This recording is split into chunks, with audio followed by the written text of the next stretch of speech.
கிச்சனோட space ஸ்மாலா இருந்தாலும் அதுல கரெக்டான லேஅவுட் யூஸ் பண்ணும்போது ஸ்டைலிஷாவும் கம்ஃபர்டபுளான ஒரு கிச்சனை நம்மளால கிரியேட் பண்ண முடியும். கிச்சன்ல ஸ்ட்ரெயிட் லேஅவுட் யூஸ் பண்ணும்போது ஸ்மால் கிச்சன்ஸ்ல அது சிம்பிள் அண்ட் ஸ்பேஸ் சேவிங் ஆப்ஷனாவே இருக்கும். நீங்க L shape kitchen layout use பண்ணும்போது உங்களுக்கு கிச்சனோட கார்னர்ஸையும் யூட்டிலைஸ் பண்ணிக்கலாம், மூவ்மெண்ட்ஸும் ஈஸி.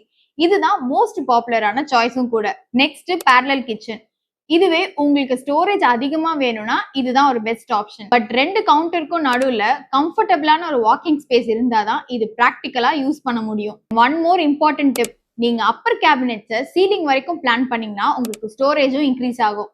கிச்சனுக்கு light colours, proper lighting and built-in ஸ்டோரேஜோட பிளான் பண்ணீங்கன்னா உங்க சின்ன கிச்சன் கூட நல்ல ஸ்பேஷியஸா ஃபீல் ஆகும். கிச்சனோட சைஸ் முக்கியம் இல்லைங்க, நம்ம அதுல எப்படி ஸ்மார்ட்டா பிளான் பண்றோன்றது தான் ரொம்ப முக்கியம். ஸ்மால் ஸ்பேஸா இருந்தாலும் நம்ம கரெக்டான லே அவுட் கிச்சனை சூஸ் பண்ணோம்னா நம்ம கிச்சன் பார்க்கவே ஸ்டைலிஷ் அண்ட் கம்ஃபர்டபுளாவும் இருக்கும். ஸோ உங்களுக்கு கிச்சன் லே அவுட் பத்தி கம்ப்ளீட் டீடைல்ஸ் வேணும்னா அப்போ மறக்காம நம்ம எலிவேட் ஸ்பேஸ் கன்ஸ்ட்ரக்ஷன் பேஜை ஃபாலோ பண்ணிட்டு கீழே லே அவுட்னு கமெண்ட் பண்ணுங்க, நான் உங்களுக்கு ஷேர் பண்றேன்.